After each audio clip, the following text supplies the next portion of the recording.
ನಿವೃತ್ತ ಡಿಜಿಐಜಿಪಿ ಓಂ ಪ್ರಕಾಶ್ ಪತ್ನಿಯಿಂದಲೇ ಬರ್ಬರವಾಗಿ ಹತ್ಯೆಯಾಗಿ ಹೋಗಿದ್ರು. ಭೀಕರ ಕೃತ್ಯಕ್ಕೆ ಎಲ್ಲರೂ ಬಿಚ್ಚಿ ಬಿದ್ದಿದ್ರು. ಇದೀಗ ಅವರ ಮಗಳು ಕೃತಿಕಾ ಟೀ ಕುಡಿಯೋದಕ್ಕೆ ಬಂದು ರಂಪಾಟ ಮಾಡಿ ಮತ್ತೆ ಸುದ್ದಿಯಾಗಿದ್ದಾಳೆ.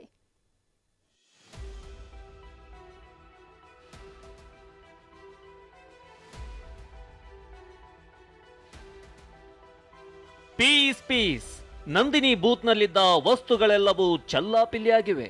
ಅಂಗಡಿ ಮಾಲೀಕ ದಿಕ್ಕೆಟ್ಟು ನಿಂತಿದ್ರೆ ಜನರು ಗಲಿಬಿಲಿಗೊಂಡಿದ್ದಾರೆ. ಇದ್ಯಾವುದೋ ಪುಡಿ ರೌಡಿಗಳು ಮಾಡಿರುವ ದಾಂಧಲೆ ಅಲ್ಲ. ಹತ್ಯೆಯಾದ ನಿವೃತ್ತ ಡಿಜಿ ಮತ್ತು ಐಜಿಪಿ ಓಂ ಪ್ರಕಾಶ್ ರಾವ್ ಅವರ ಪುತ್ರಿ ಮಾಡಿರುವ ರಂಪಾಟ ಇದು. ನಿವೃತ್ತ DG and IGP Om Prakash ಪುತ್ರಿ ದಾಂಧಲೆ. ನಂದಿನಿ ಬೂತ್ನಲ್ಲಿ ಬಾಟಲ್ಗಳನ್ನು ಒಡೆದು ರಂಪಾಟ.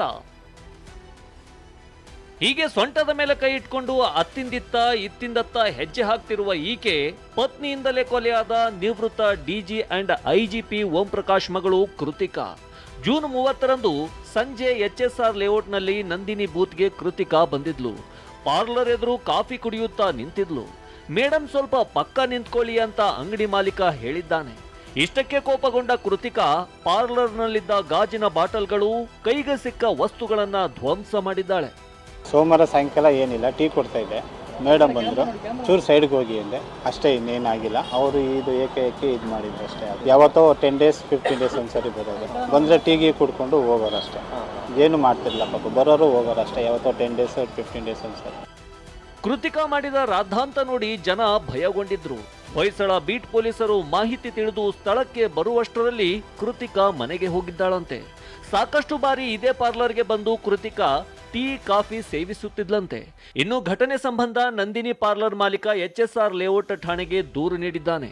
ಅಕ್ನಾಜ್ಮೆಂಟ್ ಕೊಟ್ಟಿದ್ದೀನಿ, ನಿಮ್ಮಾನ್ಸ್ಗೆ ಅಡ್ಮಿಟ್ ಮಾಡಿದ್ದೀವಿ ಅಂತ ಹೇಳಿದ್ರು. ನನಗೆ ಪರ್ಸನಲ್ ಪ್ರಾಬ್ಲಮಿಂದ ಪಾಪ HSR ಪೊಲಿಟಿಷನ್ ಇದು ಮಾಡಿದ್ರು. ನಾನು ಇವತ್ತು ಬರ್ತೀನಿಲ್ಲ, ನಾಳೆ ಬರ್ತೀನಿ ಅಂತ ಹೇಳಿದ್ದೆ. ನಾನು ಒಂದು 7-8 ಸಾವಿರ ಲಾಸ್ ಆಗಿದೆ. ಯಾವುದೋ ನೋಡಿದ್ದಾರೆ ಕೈಯಲ್ಲೇ ಇದು ಮಾಡಿ. ಗೊತ್ತಿಲ್ಲ ಸರ್ ನಮಗೆ. ಓಂ ಪ್ರಕಾಶ್ ಕೊಲೆ ಬಳಿಕ ಅಮ್ಮ ಜೈಲು ಪಾಲಾಗಿದ್ರೆ ಅಣ್ಣ ಕೂಡ ದೂರವಾಗಿದ್ದಾನೆ.